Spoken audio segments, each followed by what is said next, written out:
للہ کما ہوا اہلو الحمد للہ رب العالمین والصلاة والسلام علی اشرف الانبیاء والمرسلین حبیبنا و حبیب الہ العالمین سیدنا الممجد بشیرنا المسدد المصطفى الامجد ابی القاسم محمد وعلی آل بیتہ الطیبین الطاہرین المعصومین المظلومین لا سیما بقیت اللہ فی الارضین امام زماننا ھذا حجت ابن الحسن روحی و ارواح العالمین لتراب مقدمہ الفدا وجعلنا من خیر اعوانہ و انصارہ رب شرح لی صدری ویسر لی امری واحلل عقدۃ من لسانی یفقہوا قولی۔ السلام علیکم ورحمۃ اللہ وبرکاتہ۔ ناظرین محترم، جیسا کہ آپ جانتے ہیں کہ ہم ہر روز آپ کی خدمت میں ایک نئے پروگرام کے ساتھ حاضر ہوتے ہیں۔ یہ اللہ رب العزت کی بحق محمد و آل محمد علیہ السلام توفیق ہے کہ جو اس ناچیز طالب علم کو حاصل ہوتی ہیں۔ دعا ہے کہ خداوند متعال ہم سب کی توفیقات میں اضافہ فرمائے اور ہم سب کو علوم محمد و آل محمد علیہ السلام سیکھنے کی اور ان پر عمل کرنے کی اور ان کی تبلیغ کرنے کی توفیق عطا فرمائے۔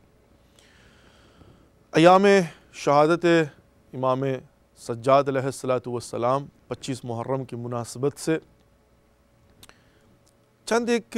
امام سجاد علیہ السلام کے فرامین کہ جن سے ہمیں یہ سبق ملتا ہے کہ امام سجاد علیہ السلام کی ہم سے خواہشات کیا ہیں اور ایک اچھا مسلمان بننے کے لیے، مومن بننے کے لیے، اہل بیت کا پیروکار بننے کے لیے کن خصوصیات کی اور اوصاف کی ہمیں ضرورت ہے۔ میں آج انتہائی مشکور ہوں شیخ زاہد صاحب کا کہ جن کی ریزیڈنس آج نیو جرسی سے اولین یعنی پہلی لائیو مجلس اعزاء جو ہے وہ ریلے ہوئی ولایت T V U S A کے اوپر۔ بہت اچھا رہا تجربہ ہمارا، اور اس کے بعد بہت سارے مومنین کی کالز آئیں، تقریباً کم از کم I can say at least 6-7 کم از کم جو ہے وہ ای میل اور کالز موصول ہوئیں کہ جو مومنین اپنے گھروں میں مجلسیں کرواتے ہیں وہ ان کو ولایت T V U S A per relay کروانا چاہتے ہیں۔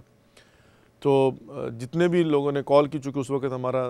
ولایت نیٹ ورک کے اوپر بھی فارسی میں لائیو پروگرام چل رہا تھا، سیچرڈے کو نور حق کے نام سے ہوتا ہے، تو اس لیے شاید ٹیلی فون نمبر بھی کنٹرول روم نہیں لے سکے، لیکن جنہوں نے بھی کال کی تھی سب سے پہلے تو انتہائی مشکور ہوں۔ اور دوسرا یہ ہے کہ جو بھی مومنین اپنے گھروں کی مجلسیں ریلے کروانا چاہتے ہیں وہ کم از کم 1 ویک ایڈوانس میں ضرور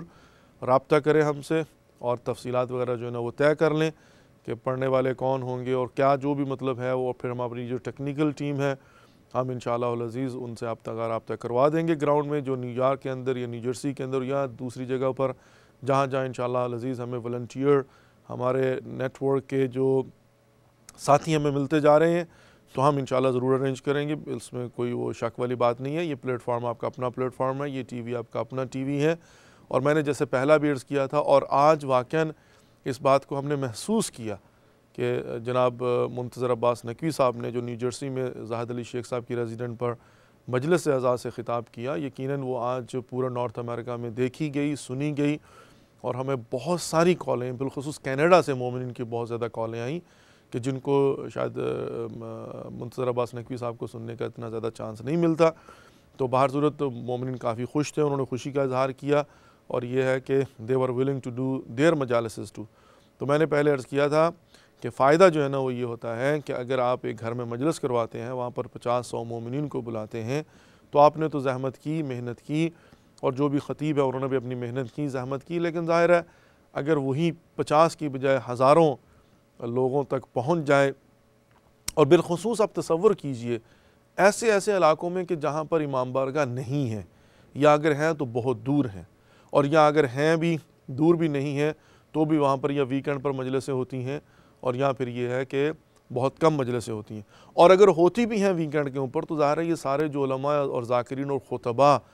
تشریف لاتے ہیں. بہت سارے تو علماء اور خطباء ایسے ہوتے ہیں کہ جو صرف نیو یارک میں اور بڑے بڑے شہروں میں جاتے ہیں. چھوٹے چھوٹے شہروں میں تو ان کا جانا ہوتا بھی نہیں ہے. ظاہرہ کتنے ویکینڈ ہوتے ہیں, اور پھر اتنے جو ذاکرین علماء ماشاءاللہ آتے ہیں تو چیدہ جگہوں پر بڑے بڑے شہروں میں, اور بڑے بڑے شہروں میں بھی کسی ایک امام بارگاہ میں جاتے ہیں. تو باہر صورت جو ہے نا وہ یہ ہے کہ اس سے اپورچونٹی مل جاتی ہے ان مومنین و مومنات کو, ان مسلمانوں کو, بہنوں بھائیوں کو کہ جو امام بارگاہ نہیں جا پاتے, مجلسیں اٹینڈ نہیں کر پاتے کسی بھی وجہ سے, ان کو آپ گھر بیٹھ کر اپنے گھر کی مجلس سے استفادہ کروا کر ان کو ثواب میں شریک کرتے ہیں اور ان کے ثواب میں آپ شریک ہو جاتے ہیں. تو اس کو اگر وائڈر پکچر میں دیکھا جائے تو بہترین تبلیغ کا ذریعہ جو ہے وہ یہ ہے. آپ نے نظر و نیاز تو کرنی ہی کرنی ہے, آپ نے دوستوں کو بلایا ہی بلایا ہے, اور ظاہرہ جو خطیب اور مولانا ہے وہ بھی وہاں پر موجود ہیں. تو اگر تھوڑی سی اور ایفرٹ کر لی جائے تو اس سے پھر یہ ہے کہ ہم اس کو وائڈر پکچر کے اندر پورے نارتھ امریکہ میں اور جاپان میں بیٹھے ہوئے ہمارے جو فیملیز دیکھ رہی ہیں, اور پتہ نہیں کہاں کہاں پر جرمنی میں, انگلینڈ میں, جہاں پر بھی دیکھا جا رہا ہے ہمارا ولایت ٹی وی,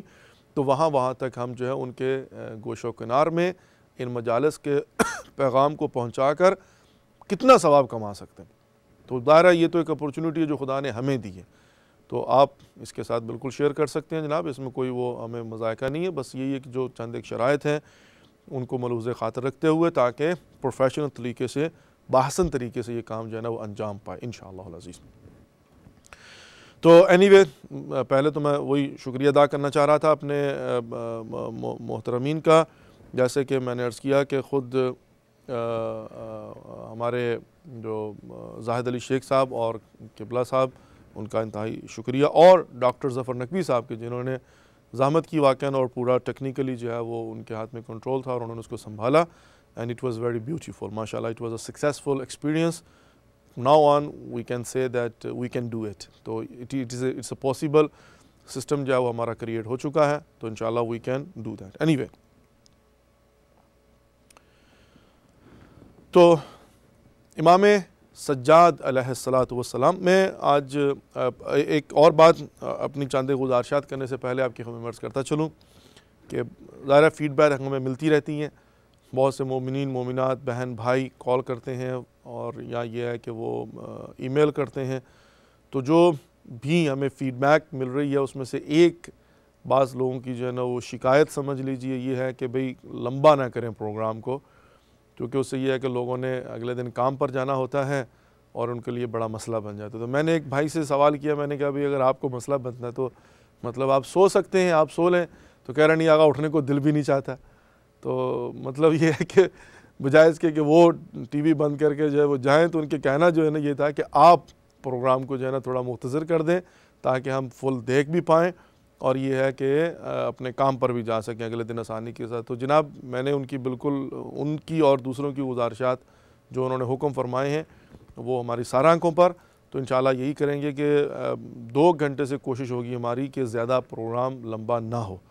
تو مطلب 10-15 منٹ آگے اوپر نیچے ہو جاتا تو خیر ہے, لیکن یہ ہے کہ انشاءاللہ زیادہ سے زیادہ پروگرام ہمارا 2 گھنٹے کا ہوگا. تو ہماری کوشش یہی ہوگی کہ انشاءاللہ 5 سے لے کر 7 بجے تک, جو کہ ایسٹرن ہمارا پیسیفک ٹائم جو کیلیفورنیا کا ٹائم ہے اس کے مطابق, جو کہ ایسٹرن سٹینڈرڈ ٹائم کے حوالے سے ہو جائے گا 8 بجے سے لے کر 10 بجے تک. تو انشاءاللہ جی ہم کوشش یہ کریں گے کہ 8 سے 10 بجے تک, اور اپنے پروگرام کے اپنے ٹائم کے حوالے سے 5 سے 7 بجے تک, تاکہ ہمارا جو ڈرامہ ہے آج سے انشاءاللہ سیریل امام علی علیہ السلام آپ کو دکھانا شروع کریں گے. تو ہمارا ڈرامہ جو ہے وہ ٹائم پر آپ تک پہنچ جائے, آپ اس کو بھی دیکھیے, اور باقی اسکیجول بھی جو ہے وہ ڈسٹرب نہ ہو, اور جو لوگ بہن بھائی کام کے لیے اگلے دن جانا چاہتے ہیں وہ بھی سکون سے سو کر جو ہے وہ اگلے دن اپنے کام پر جا سکیں, ہماری وجہ سے کم از کم ان کو ڈسٹربنس نہ, اور یہ بھی محسوس نہ کریں کہ جناب آج جو ہے وہ ہم پروگرام مس کر دیے. اور جب تک انشاءاللہ خدا توفیق دے گا ہم آپ کی خدمت میں حاضر ہیں. لیکن یہ ہے کہ ظاہر ہے وہ موڈیفیکیشنز جو ہے وہ ہوتی رہتی ہیں, چینجنگز جو ہے وہ آتی رہتی ہیں. تو جیسے جیسے وقت آگے بڑھتا ہے, حالات و واقعات چینج ہوتے ہیں, تو اسی طریقے سے موڈیفیکیشنز بھی جو ہے وہ آتی رہتی ہیں. اینی وے, امام زین العابدین علیہ السلام کے بہت سارے ارشادات ہیں, اور انہی ارشادات میں سے ایک جو ہے فرمایا کہ 2 قدم سے زیادہ اللہ کے نزدیک قدم پیارا نہیں. یعنی جب کوئی مومن قدم بڑھاتا ہے، قدم اٹھاتا ہے، نیت کر کے گھر سے نکلتا ہے، تو جب وہ نکلتا ہے گھر سے تو جو قدم اٹھاتا ہے، دو طرح کے قدم اٹھانا، یعنی دو طرح کی واک، دو طرح کا چلنا، وہ اللہ کے نزدیک سب سے پیارا ہے۔ پہلے کون سے قدم؟ وہ جو جہاد کی طرف جاتے ہیں۔ جب کوئی مومن مسلمان وضو کر کے، غسل کر کے جب جہاد فی سبیل اللہ کے لیے نکلتا ہے، البتہ یہ ایک الگ بحث ہے جس پر یقیناً ہمیں جو ہے وہ ضرورت ہے اس بات کی کہ اس کو ایکسپلین کیا جائے کہ جہاد کی شرائط کیا ہیں، کون حکم جہاد دے سکتا ہے، کس پر جہاد واجب ہے، کس سے کیا جا سکتا ہے، کس طرح سے کرنا چاہیے، چونکہ آج آپ جانتے ہیں کہ بہت زیادہ مس یوز کیا جا رہا ہے لفظ جہاد کو، حتیٰ یہ کہ ایک خوف کی علامت بنا دیا گیا ہے۔ یعنی جو بھی جس کی سمجھ میں آتا ہے، اسلام بے وارث نہیں ہے، اور اسی میں انشاءاللہ بھی میں آپ کی خدمت میں عرض کروں گا، چونکہ اسی سے مربوط ہے اسی لیے میں نے اس کا انتخاب بھی کیا ہے کہ یہ زمین کبھی بھی حجت خدا سے خالی نہیں ہوتی، اور جو حجت خدا روئے زمین پر خدا کی طرف سے حجت ہے، اس کے حکم سے جہاد ہو سکتا ہے۔ اور یہ تو ایک بدقسمتی ہی میں کہوں گا کہ بدقسمتی سے ہم یہ دیکھتے ہیں کہ اسلام کے معاملے میں ہر کوئی ایکسپرٹ نظر آتا ہے، یعنی کلیم یہ کرتا ہے کہ وہ ایکسپرٹ ہے، اور ہر بندے کی کوشش ہوتی ہے کہ وہ اپنی رائے دے، بہرحال کہ یہ بات صحیح نہیں ہے۔ فاسألوا اہل الذکر، اہل ذکر سے پوچھیے، ایکسپرٹ سے پوچھیے۔ جب کوئی شخص بیمار ہوتا ہے تو وہ کس کے پاس جاتا ہے؟ ڈاکٹر کے پاس۔ کون سے ڈاکٹر کے پاس؟ وہ ڈاکٹر کہ جس نے آپ کے وجود کے سسٹم کو سمجھنے کے لیے 5-6 سال میڈیکل جو ہے نا سائنسز کو پڑھا ہوا ہے، اور ظاہر ہے جس نے میڈیکل سائنس کو پڑھا ہوا ہے، جس نے آپ کے وجود پر ریسرچ کی ہے، جو آپ کے وجود کے سسٹم کو سمجھنے کے لیے چند ایک سال ایکسپرٹس کی خدمت میں لگا چکا ہے، اور اس کو یہ سند اور سرٹیفکیٹ مل چکا ہے کہ now he is a doctor, now he is a physician. اب وہ جب کسی کے سر میں درد ہوتا ہے تو اس کے پاس جاتے ہیں، وہ آپ کے لیے پرسکرپشن لکھ کے دیتا ہے۔ تو ظاہر ہے اسلام کے متعلق بھی رائے کون دے سکتا ہے؟ اسلام کے لیے اتھینٹسٹی کس کے پاس ہے؟ اتھارٹی کون ہے؟ ظاہر ہے وہی کہ جس نے اسلام کے نظام کو سمجھنے کے لیے ایکسپرٹس کے ساتھ محنت کی ہو، زحمت کی ہو، 5 سال 10 سال مطالعہ کیا ہو، تحقیق کی ہو، اور جو اسلام حقیقی کے نظام کو سمجھنا چاہتا ہے اس کے لیے قرآن کو سمجھنا ضروری ہے، اس کے لیے احادیث رسول کو سمجھنا ضروری ہے، اس کے لیے روایات معصومین کو سمجھنا ضروری ہے، اس کے لیے طریقہ استنباط کو سمجھنا ضروری ہے کہ استدلال کیسے کیا جاتا ہے، یہاں پر کون سی آیت محکم ہے، متشابہ ہے، کون سا حکم عمومی ہے، خصوصی ہے، کون سی ناسخ ہے، کون سی منسوخ ہے۔ ظاہر ہے پورا کا پورا علم ہے کس پیرائے میں اس کو کہا گیا ہے، یہاں پر اگر یہ حکم ہے تو اس کی تشریح کہاں پر پائی جاتی ہے، یہ جو آیت آئی ہے اس کی تشریح کسی اور جگہ پر ہے یا نہیں ہے، یہاں پر مورد خطاب کون لوگ ہیں،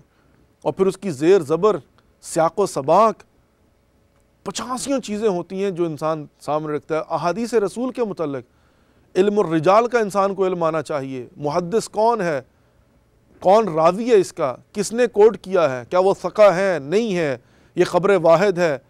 کیا اس کے خلاف کوئی اور خبر ملتی ہے نہیں ملتی، اجماع ہے اس پر نہیں ہے،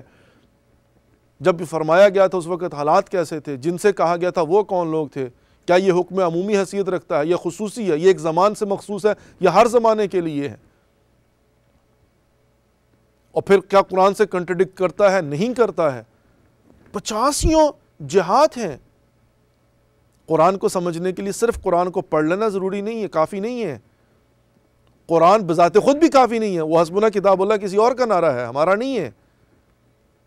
حسبنا کتاب اللہ کا نعرہ کسی اور کا نعرہ ہے، ہمارا نہیں ہے۔ قرآن کو سمجھنا ہے، قرآن کو پڑھنا